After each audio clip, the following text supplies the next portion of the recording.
വെളിച്ചെണ്ണ ഒഴിച്ചു കൊടുത്തു.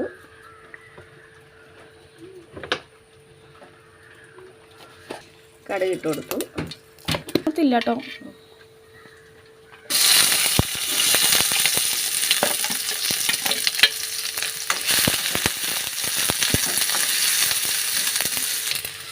ഇഞ്ചി, വെളുത്തുള്ളി, പച്ചമുളക്, സവാള. ഇച്ചിരി ഉപ്പിട്ട് കൊടുത്തേ.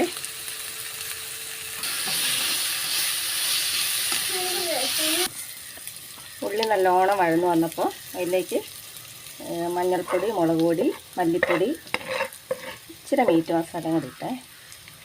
അത് നല്ലോണം മൂത്ത് വരണം.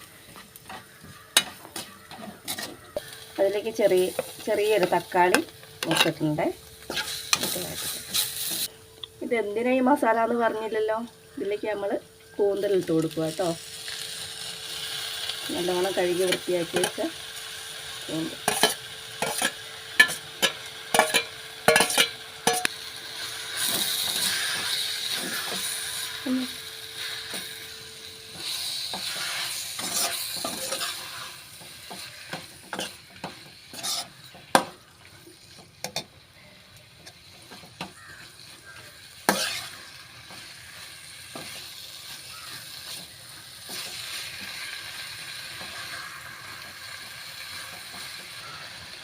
എല്ലാം ഇളക്കി യോജിപ്പിച്ചേ.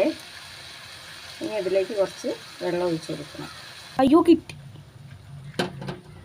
ഇതിലേക്ക് നമ്മൾ കറിവേപ്പില ഇട്ട് കൊടുത്തേ. വെള്ളം ഒഴിച്ചു, കറിവേപ്പില ഇട്ടു. ഇനി നമുക്ക് നല്ലോണം മൂടി വെക്കാം.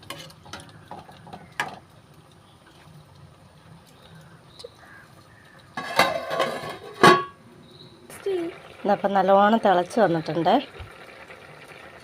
ഇത് ഈ വെള്ളമൊക്കെ വറ്റി നല്ലോണം ഫ്രൈ ആയി വരണം.